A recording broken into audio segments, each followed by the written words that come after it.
এরা যদি সচিব হয়, এরা যদি ভালো ভালো জায়গায় যায়, তাহলে হাসিনার ক্ষমতা যে দীর্ঘস্থায়ী নাও হইতে পারে।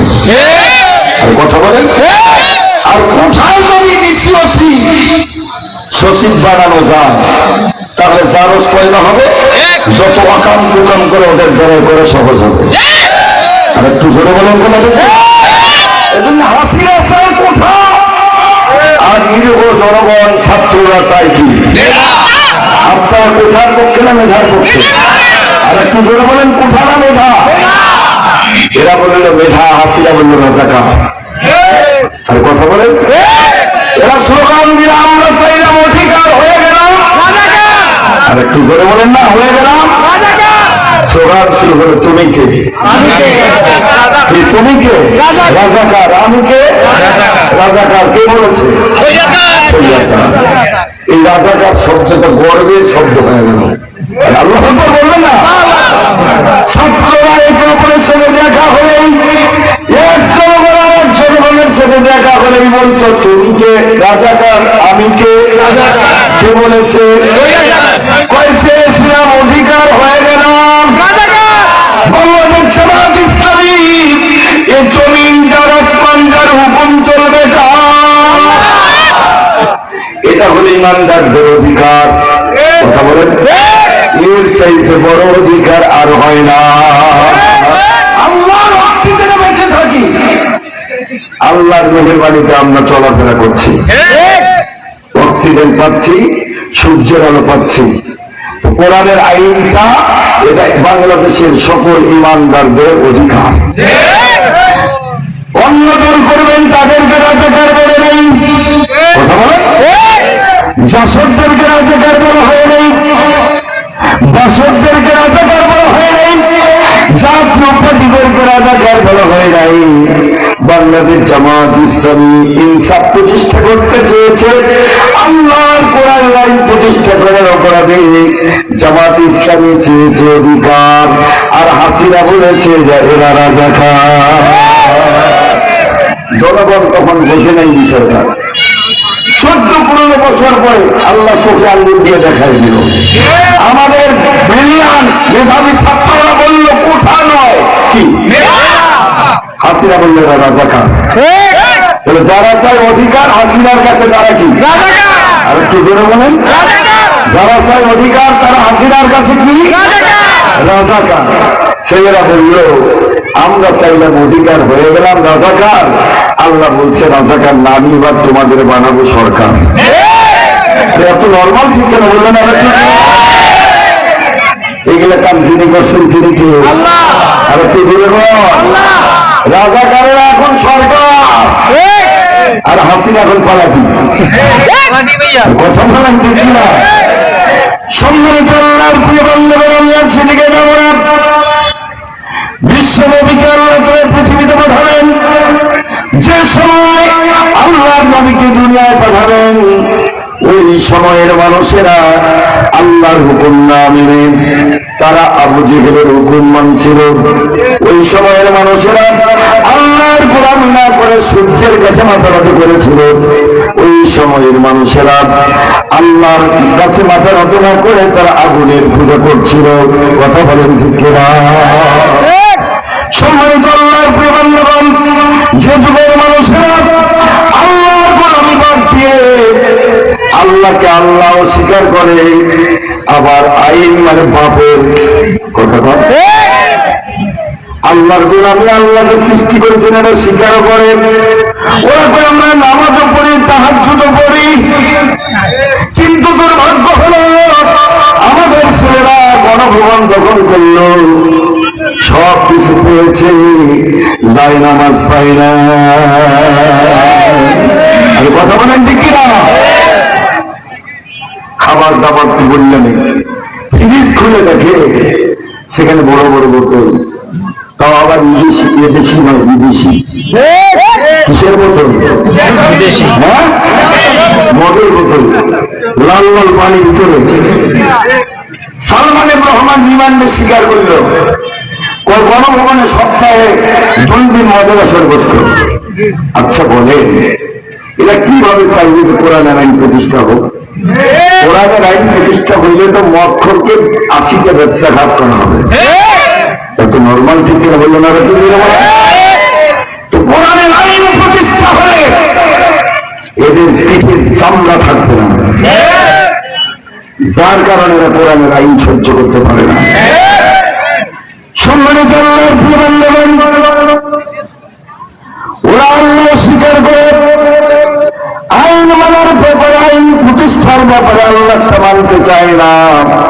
আল্লাহ বললেন আলাহুল খলকুল আমর, সৃষ্টি যার আইন চলবে তার, একমাত্র হুকুম চলবে আল্লাহর। হাসিনা এটা সহ্য করতে পারে নাই, তার মানে শিরিক চালু ছিল, ওই জামানার লোকেরাও শিরিক চালু রেখেছিল।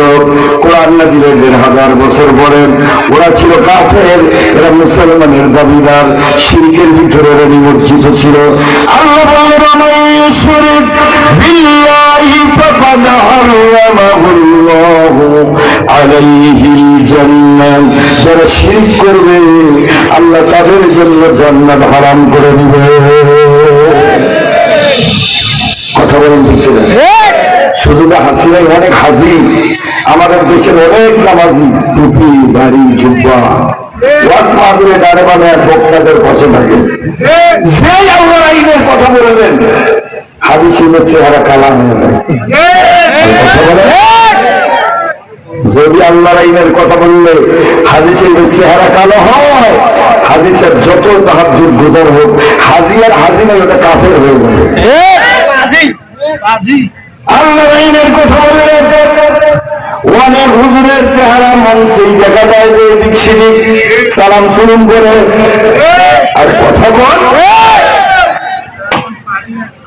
হুজুর ইমাম সাহেব ইমামতি করে, আল্লাহর আইনের কথা বললে হুজুরের চেহারা কালো হয়ে যায়। বুঝতে হবে হুজুরের পূর্বের জিন্দেগীর সব আমল কথা বলেন নাই, হুজুরের ইমান নাই কি নাই, আর একটু করে বলেন কি নাই। এই হুজুরের ইমান এরকম যে থাকে থাক, না থাকে দিয়ে যাবে। কি কথা বলেন ঠিক না? সম্মানিত আল্লাহর প্রিয় বান্দাগণ, আল্লাহর আইনের বাইরে যত আইন আছে সব আইনকে স্বতঃস্ফূর্ত ভাবে মেনে নেওয়া হলো শিরক। যারা বলেন কি? যে যুগে শিরক চালু থাকে ওই যুগটা আমি জাহিলিয়া বলা হয়। বর্তমানের যুগে শিরক চালু আছে না নেই? আর একটু যেরকম বাবা মাইকের আওয়াজ করলো কেন রে? তাহলে এই জমানায় তারা মুসলমান ছিল, এরা মুসলমানের দাবিদার শিরক, এদের ভিতরে ওই শিরকের চাইতে, ওই জাহিলিয়াতের চাইতে বর্তমানের জাহিলিয়াত বেশি মারাত্মক, বেশি খারাপ, বেশি জঘন্য। কথা বলে। 2 নম্বর হল যে যুগের মানুষরা মূর্তিকে লালন করে, পালন করে, সম্মান করে, মূর্তির করে মারা যায়। হিন্দু ভাইরা আছেন, তাদের ধর্ম তারা পালন করুন, আমাদের ইসলাম বলছে না কোন দিন কুমলিয়া দিন, তাদের ধর্ম তাদের জন্য, আমাদের ধর্ম আমাদের জন্য। কে বলেছেন? আল্লাহ। তাদের ধর্ম তারা পালন করবে। তুই মুসলমান, তুই কেন মূর্তি তৈরি করবো, মূর্তি লালন করবো, মূর্তি পালন করবো, মূর্তিকে সম্মান করতে বাধ্য করবো? কথা বলেন। এই অধিকার তোমার কে দিয়েছে?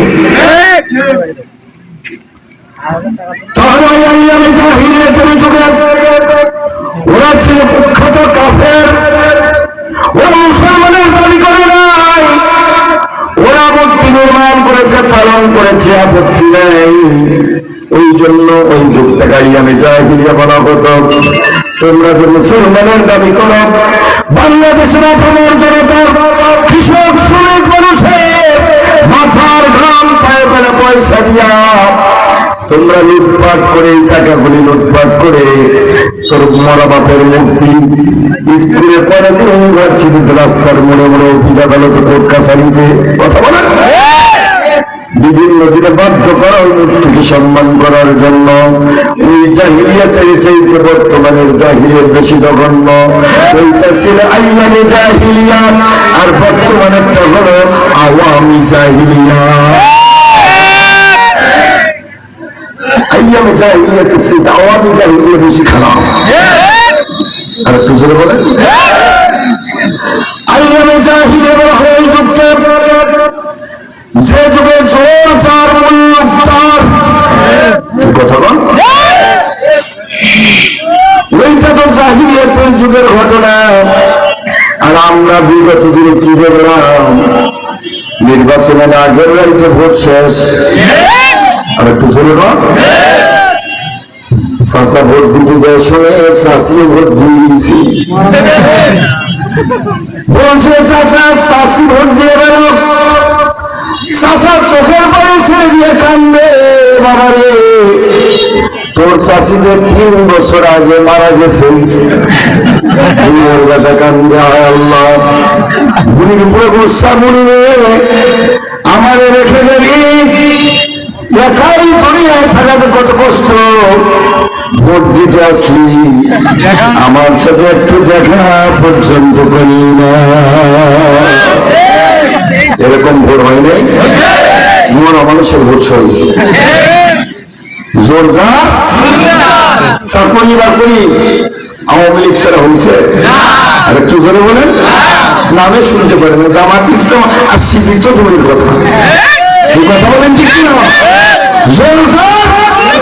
মুল্লুক তার বলছিলাম, সিলভার কাবার হাসিনার বাপ, সব ওর বাপে। কি কথা বলেন? ওইটা ছিল আইয়ামে জাহিলিয়াত। আর এই কিছুদিনের পূর্বে এটা ছিল আওয়ামী জাহিলিয়াত।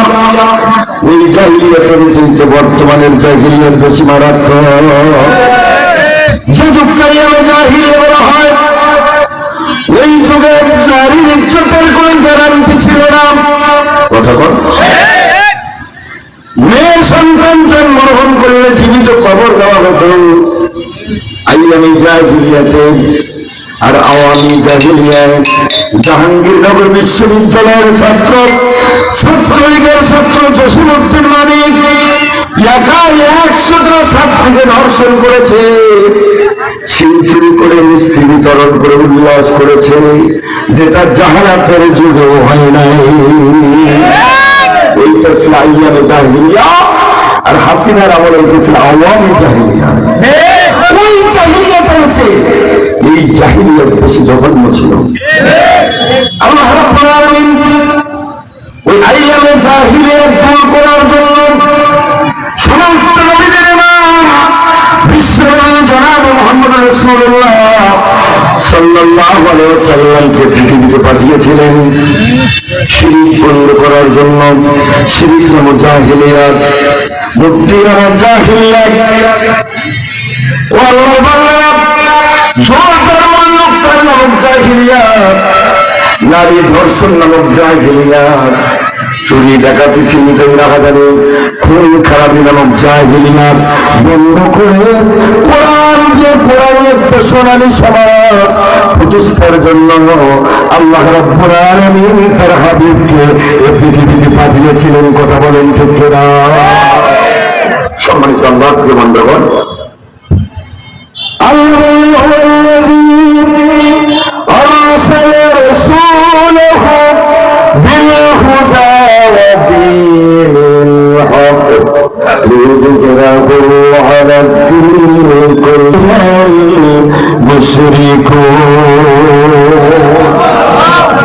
বিশ্বনবী নামাজ শুরু করে দিলেন, কোরআন শুনে হযরত বিলাল পাগল হয়ে গেল ইসলামের জন্য। সুবহানাল্লাহ বলবেন না? এখন হযরত বিলাল নাই, কিন্তু বিলালের উত্তরসূরি আছে না নাই?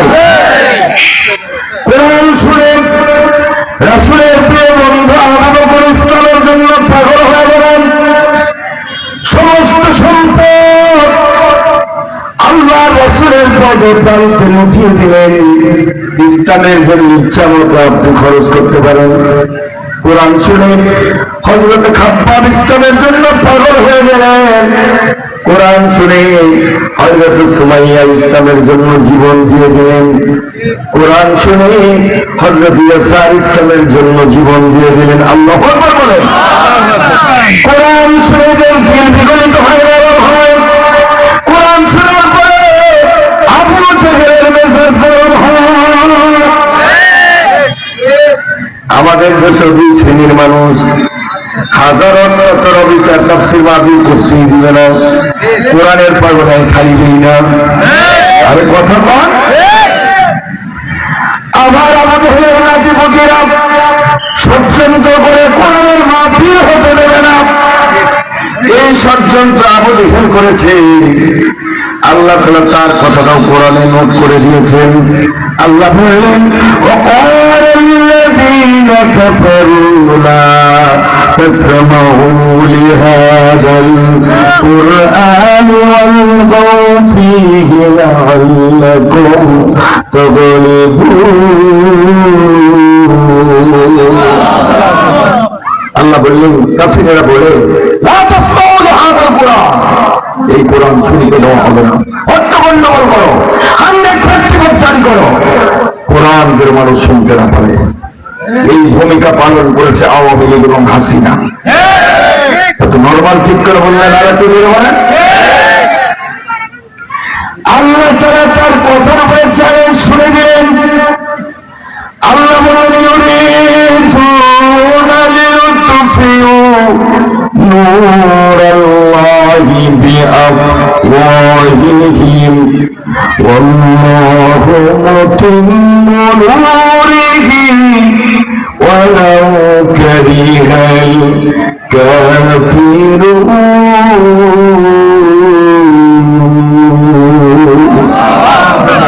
আল্লাহ বললেন, তারা চায় কোরআনের আলোকে মুখের ফুল দিয়ে দিতে। আমি আল্লাহ চাই গোটা পৃথিবীতে কোরআনের আলোকে প্রজ্বলিত করতে। একটু সুবহানাল্লাহ বলবেন। আপনার তো কাপুরুষ হয়ে গেছেন। আল্লাহর জান্নাত কোন কাপুরুষকে আল্লাহ দেবেন না। আল্লাহর জান্নাতে যারা যাবে তারা হবে বীর পুরুষ। সমস্ত নবীরা বীর পুরুষ ছিলেন, নবীর সাহাবীরা বীর পুরুষ ছিলেন। কি কথা বলেন ঠিক কিনা? কোন কাপুরুষকে আল্লাহ জান্নাতে দেবেন না। মুসলমানদের মুজাহিদ হইতে হবে। মুজাহিদ মানে হলো বীর পুরুষ। কথা বলেন। সম্মানিত আল্লাহর প্রিয় বান্দাগণ, এই যে ভারতটা, যত মানুষ এখানে আছে সবাই যদি বাপটাকে ফু দেন নিবার জন্য, বলেন তো লিখবে নাকি? একটু ধরে বলেন। বাংলাদেশের সব মানুষ যদি ফু দেয় নিবে দেওয়ার জন্য নিবে, কারণ এটা ফু দিয়ে নেভানোর মতো বাতি নয়, এটার সিস্টেম আছে। আল্লাহ বললেন, আমার কোরআনের আলোকে কেউ যদি ফু দিয়ে নিভিয়ে দিতে চায় পারবে না। কারণ কি? বাল হুয়া কুরআনুম মাজিদুন ফি লাওহিন মাহফুজ। কোরআন আছে কোথায়? লাওহে মাহফুজে, আল্লাহর হাতে, আল্লাহর কুদরতে একটা সুবিধা আছে। তিনি যদি নির্বাচিত করতে চান তাহলেই সম্ভব। পৃথিবীর কোন চামচিকা, পৃথিবীর কোন আবু জেহেলের গোষ্ঠী, ফেরাউনের গোষ্ঠী আল্লাহর কোরআনের আলোকে মুখের ফু দিয়ে নিভিয়ে দিতে চায়, ও 14 গোষ্ঠী সব হবে, আল্লাহর কোরআনের আলো প্রজ্বলিত হবে। সম্মানিত আল্লাহর প্রিয় বান্দাগণ, আজকে সেটাই প্রমাণিত হয়ে গেছে। এই কোরআনের আলোচনার জন্য পারমিশন দরকার। আমরা কোরআনের তারবিয়াত করব, মসজিদের 4-5 জন মানুষ বসেছি, সেখান থেকে গ্রেফতার করে নিয়ে গেছে। কথা বলেন ঠিক কিনা? কোরআনের আলোকে মুখের ফুল নিভিয়ে দিতে চেয়েছিল। আজকে কোরআনের আলোচনা ঠিকই চলছে, হাসিনা আওয়ামী লীগ আর না। কথা বলেন ঠিক কিনা? আল্লাহ তাআলা তার রাসূলকে প্রেরণ করলেন জাহালাত দূর করে ইসলাম প্রতিষ্ঠা করার জন্য। আজকে রাসূল কি আছেন? আরে বাবা একটু কথা বলেন। নাই। তাহলে ইসলাম থাকবে না উৎখাত হবে? আপনারা কি চান ইসলাম থাকবে? কারা কারা চান একটু আল্লাহ দেখা। কোরআনের আলো, কোরআন হাদিস যেখানে, আলহামদুলিল্লাহ। কথা ঠিক থাকবে না 500 টাকায় বিক্রি হয়ে যাবে? 1000 টাকায়, 2000 টাকায় চাকরি হবে? পরীক্ষা হবে কয়েকদিন পরে। কথা বলেন ঠিক কিনা? আল্লাহর কোরআনের রাস্তায় ভরে আপনাদের কোন আপত্তি আছে নাকি? হিন্দু মুসলিম ভাইদের বলতে চাই, ইসলাম প্রতিষ্ঠা হলে মুসলমানদের যেমন লাভ, তার চাইতে বেশি লাভ হলো মুসলিমদের। বিশ্বনবী বলেছেন, যারা সংখ্যা কম সংখ্যালঘু, সংখ্যালঘুরা সংখ্যাগরিষ্ঠদের কাছে পবিত্র আল্লাহ তাআলা হিন্দু ভাইদেরকে, আমাদের বাংলাদেশে আমরা যারা মুসলমান, আমাদেরকে আমানত দিয়ে গেছেন। আল্লাহ রসুল কে দিয়ে গেছেন? আল্লাহ রসুল দিয়ে গেছেন। অমুসলিম যারা আছে সংখ্যায় কম, তো আমাদের কাছে পবিত্র আমানত, তাদের জানমালের নিরাপত্তা দেওয়া আমাদের দায়িত্ব। কথা বলেন ঠিক কিনা? আমাদের বিরুদ্ধে মিথ্যা অপবাদ দিয়া অমুসলিম হিন্দু ভাইদেরকে বারবার ভয় দেখিয়েছে, আওয়ামী লীগ না থাকলে তোমাদের এই হবে সে হবে, ভারত পালাইতে হবে। কথাটা কাদের নিজে কইছে? কমস কম 5 লাখ মানুষ মরবে যদি আওয়ামী লীগের পা পিছলে। কথা বলেন ঠিক? আর জামাত ইসলামীর আমির বলছে, আমি সবাইকে সংগঠনের পক্ষ থেকে সাধারণ ক্ষমা। আল্লাহু আকবার বলবেন না? আজকে জামাত ইসলামের আমির যদি এই কথা না বলতো, তাহলে বাংলাদেশের আয়াত হতো। কি কথা বলেন? উনি বলছে প্রতিশোধে কোনো কল্যাণ নাই, সবার ভিতর কল্যাণ আছে। কথা বলেন ঠিক কিনা? আমরা প্রতিশোধে বিশ্বাস করি না, আমরা মানুষকে ক্ষমা করতে ভালোবাসি।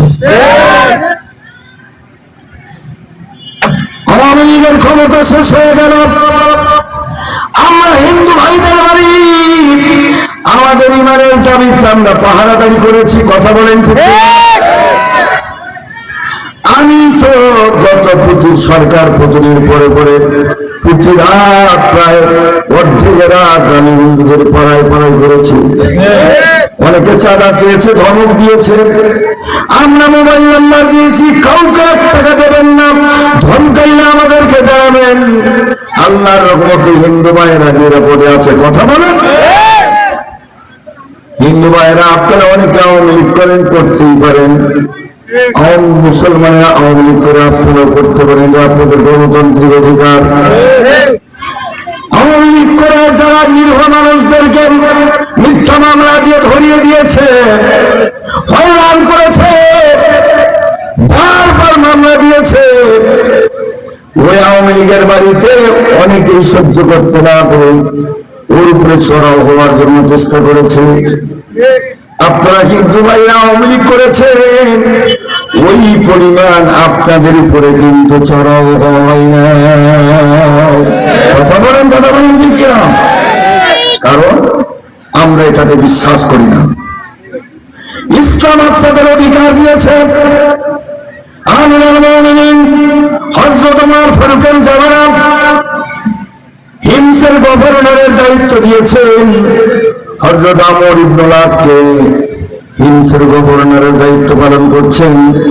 এন্ডিমেন্ট টাইমে একজন হিন্দু ভদ্রলোক একটা মূর্তির নাক ভেঙে দিয়েছে। মাটির মূর্তির নাক কে জানে ভেঙে দিয়েছে।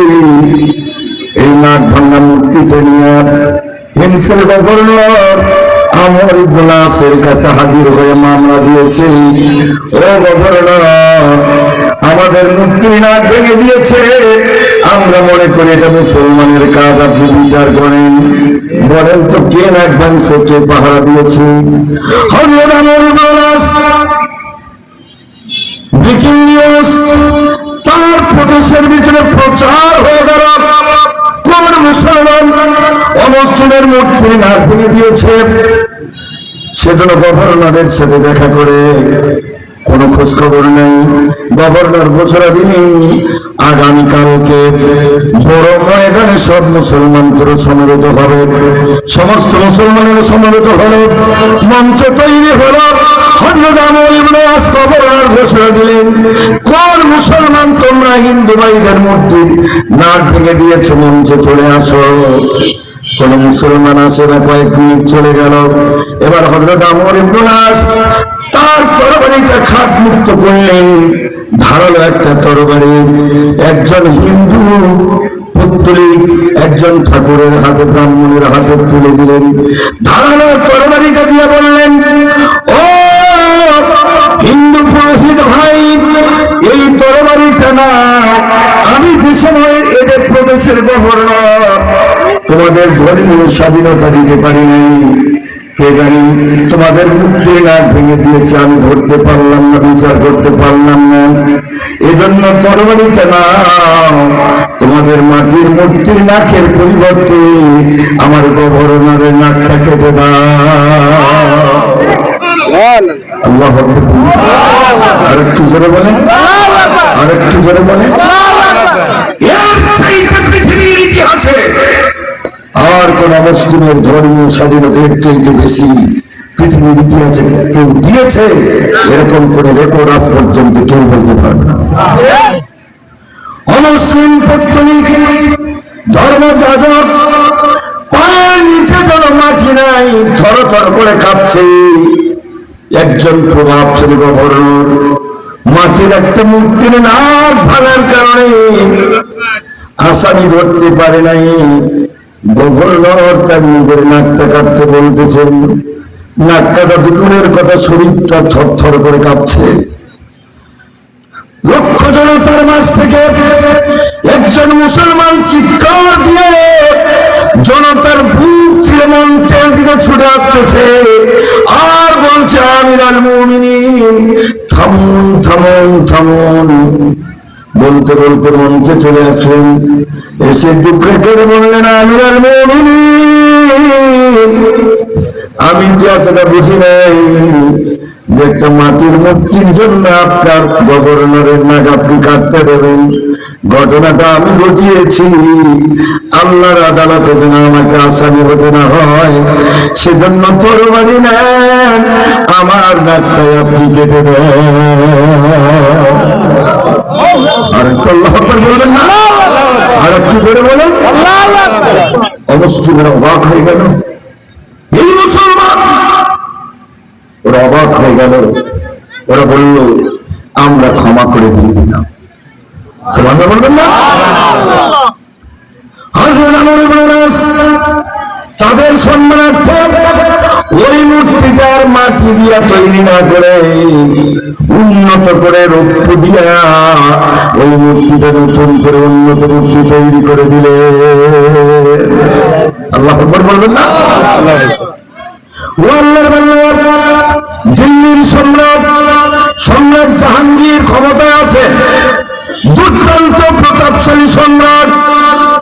সকালবেলা চা নাস্তা করতেছে, একজন বুড়ি বিধবা অমুসলিম হিন্দু মহিলা সম্রাটের কাছে যে বলছে, সম্রাট জাহাঙ্গীর, তোমার রাজ দরবারের বিল্ডিং এর নিচে আমার ছোট্ট ঝুপড়ি, এই ঝুপড়ির ভিতরে আমার একমাত্র সুন্দরী পুত্রবধূ, ছেলেটা আমার দূরে চাকরি করে, 3 মাস পরে আসে। আমার এই সুন্দরী পুত্রবধূর চরিত্র হরণ করার জন্য, তাকে ধর্ষণ করার জন্য তোমার রাজ দরবারের একজন যুবক কয়েকদিন থেকে বিরক্ত করছে। আজকে লাস্ট ওয়ার্নিং দিয়েছে, আজকের রাতে আমার পুত্রবধূকে ধর্ষণ করবে। সম্রাট জাহাঙ্গীর, তোমার বিচার দিয়ে গেলাম, তুমি যে সময় দিল্লির সম্রাট, এই সময় যদি আমার পুত্রবধূর চরিত্র ধর্ষিত হয়, আমার পুত্রবধূ যদি ধর্ষিত হয়, চরিত্র নষ্ট হয়, কিয়ামতের আদালতে আল্লাহর কাছে তোমার বিরুদ্ধে মামলা দায়ের করব। সম্রাট বলল, বুড়িমা তোমার বাড়ি কোথায়, ঠিকানা কোথায়? কাগজ কলমে ম্যাপ করে নিলেন। সন্ধ্যা হয়ে গেল, বলল সন্ধ্যার পরে আমি তোমার বাড়িতে যাব। সন্ধ্যার পরে একটু অন্ধকার হয়েছে, উনি বুড়ির বাড়িতে ম্যাপ মাফিক চলে গেছেন। যে দেখেন আঙ্গিনার ভিতরে বুড়ি কেরোসিন তেলের লম্প জ্বালাচ্ছে, আর লম্পর পাশে বসে বুড়ির চোখের পানিতে গাল আর বুক ভিজে দিচ্ছে। সম্রাট ঢোকার পরে বুড়িকে বলছে, বেটি খবর কি? বুড়ি সম্রাটকে দেখে ঢুকলে কেঁদে উঠেছে। সম্রাট বলছে, বেটি বাতিটা নিভা। বাতিটা নিভিয়ে দেওয়া হলো। সম্রাট এবার ঘরের ভিতরে ঢুকলেন। ঢুকে দেখলেন সত্যিকার একটা টকবকি জওয়ান নওজোয়ান তার পুত্রবধূর চরিত্র হরণ করার জন্য ধস্তাধস্তি করছে। ততক্ষণ পর্যন্ত তাকে ধর্ষণ করতে পারেনি। সম্রাট পিছন দিক থেকে যে ওই পোড়া কপাল জওয়ানের চুলের ছুটি শক্ত করে ধরে তরবারিটা মাথাটা এমনি করে ধরে তরবারিটা গর্দানে জোরে কমিয়ে দিয়েছেন। বলিটা ঠেলে মাথাটা তার হাতের ভিতরে। সম্রাট কর্তৃত মাথা হাতে নিয়ে আঙ্গিনায় বের হলেন। বুড়িকে বললেন, বুড়ি বাতি জ্বালা। বুড়ি বাতি জ্বালিয়ে দিল। সম্রাট দেখলেন মাথাটা, দেখার পর চিৎকার দিয়ে আলহামদুলিল্লাহ বলে আল্লাহর প্রশংসা করলেন। আর একটু জোরে বলবেন না আল্লাহু আকবার। মাথাটা মাটিতে নিক্ষেপ করলেন। সম্রাট বললেন, বেটি বুড়ি এক চোখ পানি নিয়ে আসো, আমি পান করবো। বুড়ি এক চোখ পানি সম্রাটের হাতে দিলেন। সমস্ত জগের পানিগুলি তিনি পান করলেন।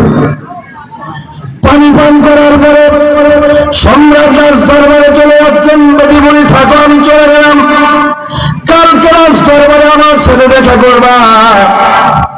এবার বুড়ি বলছে, বেটা যাবি তো যাবি, তিনটা প্রশ্নের জবাব দিয়ে যেতে হবে।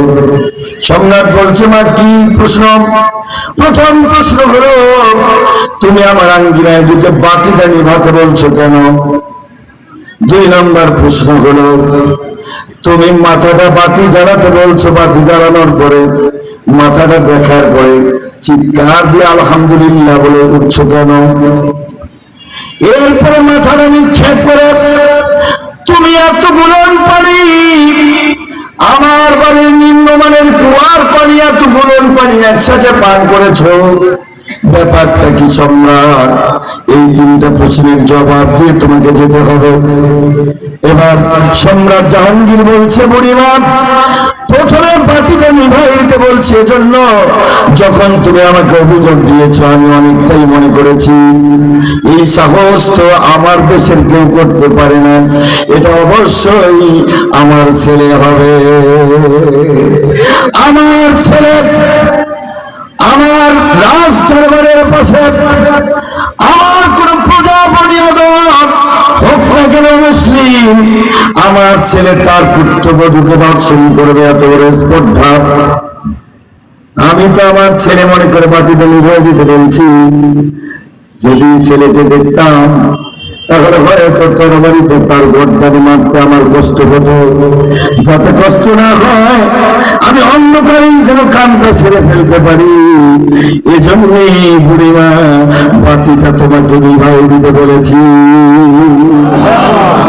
2 নম্বর হলো, বাতিটা যখন জ্বালাতে বলেছি জ্বালিয়ে দেখি আমি মনে করেছিলাম আমার ছেলে, কিন্তু যখন আমি মাথাটা দেখেছি, চেহারাটা দেখেছি সেটা আমার ছেলে নয়, সেটা অন্য কোনো ব্যক্তির ছেলে। এজন্যই আমি চিৎকার করে আল্লাহর শুকরিয়া আদায় করেছি। আল্লাহু আকবার বলেন। 3 নম্বর হলো, যখন তুমি আমাকে সকালবেলা অভিযোগ দিয়েছ, ওই যে চা পান করেছিলাম ওই সময়ে নাস্তা আমার প্লেটেই ছিল, চায়ের অর্ধেক, চায়ের পেয়ালাই ছিল, তোমার অভিযোগের সাথে সাথে আমি শপথ নিয়েছি, যতক্ষণ পর্যন্ত এটা সুরাহা করতে পারবো না, ততক্ষণ পর্যন্ত কোন খানা পিনা তো দূরের কথা, পানি পর্যন্ত পান করবো না। যদি তখন থেকে আমি কিছু খাই নাই, আমার পানির পিপাসায় খিদার কারণায় প্রাণটা ছটফট করছে, তাই আমি পানি পান করছিলাম। আল্লাহু আকবার বলেন। মুসলিম ভাইদের বলতে চাই, আপনাদের ধর্মীয় স্বাধীনতা, আপনাদের ইজ্জত আবরু নিরাপত্তা যদি দিতে পারে বাংলাদেশে, একমাত্র জামাত শিবিরেই দিতে পারে। কথা বলেন। আপনারা যদি বুঝতে ভুল করেন, চরম ভুল করবেন। কথা বলেন। সেজন্য আপনাদের ভাবতে হবে প্রকৃত বন্ধু আপনাদের কারা। আপনারা কেউ মুখে হাত দিয়ে বলতে পারবেন না জামাত ইসলামের একজন কোন নেতা, শিবিরের কোন ছাত্র, জামাতের একজন কর্মী সমর্থক আপনাদের সম্মান হানি হয়, এরকম কোন কথা তারা বলবে না ইনশাআল্লাহ। কথা বলেন। সুতরাং আপনাদের জানমালের নিরাপত্তা আমরা যতটা দিতে পারবো, অন্য আর যারা আছে তারা অতটা দিতে পারবে না, কারণ আমরা যা করি আল্লাহকে ভয় করে করি। কি কথা বলেন ঠিক না? সুতরাং আপনাদের ভাবতে হবে। আল্লাহ তাআলা আমাদের সকলকে বুঝবার তৌফিক দান করুন। আর একটু কথা বলবো, আজকের এই মাহফিল আপনাদের কেমন লাগলো? যেভাবে ভালো বললেন তাতে তো মনে হয় খুব ভালো লাগে নাই। কি বলেন, ভালো না খারাপ? আয়োজনটা কি ভালো লেগেছে? আমরা এতগুলো মানুষ এখানে এসেছি কার ভালোবাসার জন্য? আর একটু জোরে বলেন না, কার? আল্লাহর ভালোবাসার জন্য। এই মুহূর্তে আমরা সবাই নিষ্পাপ অবস্থায় এখানে বসে আছি। সুবহানাল্লাহ বলবেন না? এতগুলো মানুষ একমাত্র আল্লাহর উদ্দেশ্যে আমরা এখানে এসেছি, আল্লাহর ভালোবাসার জন্য। এতগুলো মানুষ যদি আমরা কারো জন্য দোয়া করি, অবশ্যই আল্লাহ তাআলা সেই দোয়াকে কবুল করবেন। কথা বলেন ঠিক না? এই জন্য আপনাদের আমি দৃষ্টি আকর্ষণ করছি, কেউ উঠবেন না, এখনই মোনাজাত হবে। এই মাহফিলটাকে আয়োজন করতে যে টাকা পয়সার খরচ হয়েছে, আওয়ামী পতনের আগে কেউ যদি আমাকে বলতো, হুজুর আপনি যদি 10 লাখ টাকা দেন তাহলে হাসিনার পতন হবে, আমি যদি বুঝতাম যে আমি 10 লাখ টাকা দিয়ে হাসিনার পতন হবে, আমার থাকা ঘরটা যদি বিক্রি করে দেওয়া হলে তাও দিতাম। আর কথা বলেন, কেন দিতাম?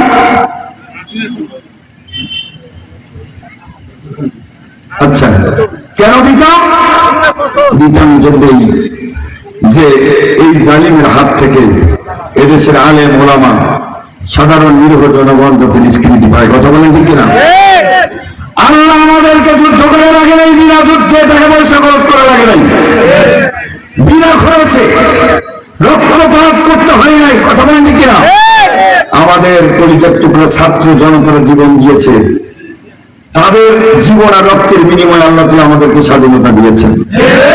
কাজেই আগামী দিন হবে, আগামীর বাংলাদেশ হবে কোরআনের বাংলাদেশ, আগামীর বাংলাদেশ হবে ইসলামের বাংলাদেশ, আগামীর বাংলাদেশ হবে ইমানদার মুসলমানদের বাংলাদেশ। সেই বাংলাদেশ গড়ার জন্য, কোরআনের সোনালী একটা রাষ্ট্র গঠনের জন্য আপনাদের কিছু মান খরচ করতে হবে, জান খরচ করতে হবে। আপনারা রাজি আছেন কিনা? কারা কারা রাজি আছেন? আল্লাহর জন্য, আল্লাহর দ্বীনের বিজয়ের জন্য আজ থেকে আপনাকে আমাকে আল্লাহ ডিপার্টমেন্টের সৈনিক সাজতে হবে। আপনারা রাজি আছেন? কারা কারা আল্লাহ ডিপার্টমেন্টের সৈনিক হবেন দেখেন একটু। আলহামদুলিল্লাহ, আজ থেকে আপনার আমার কাজ হলো কোরআন হাদিস স্টাডি করা, গবেষণা করা, ইসলামী সাহিত্য অধ্যয়ন করা, এবং জামাত ইসলামের যে মানুষ তৈরির যে সিস্টেম, সব মানুষ সেই সিস্টেমে আমাদেরকে সবাইকে আসা দরকার। কথা বলেন ঠিক না? এজন্য সংগঠন আপনাদের কাছে যখন যা চাইবে আপনারা দেবেন, আমরা দেবো ইনশাআল্লাহ। আর একটু দেবে বলেন ইনশাআল্লাহ। কি দেবেন তো ইনশাআল্লাহ। এই আশা ব্যক্ত করে আপনাদের সার্বিক কল্যাণ কামনা করে, আপনাদের জন্য দুনিয়ার শান্তি পরকালের মুক্তি কামনা করে প্রাণ খুলে দোয়া রেখে দোয়া চেয়ে নিয়ে আমি আমার কথা জেনে শেষ করছি। মা তাওফিকুল্লাহ বিল্লাহ ওয়া মা আলাইনা ইল্লাল বালাগ। আসসালামু আলাইকুম ওয়া রাহমাতুল্লাহি ওয়া বারাকাতুহু।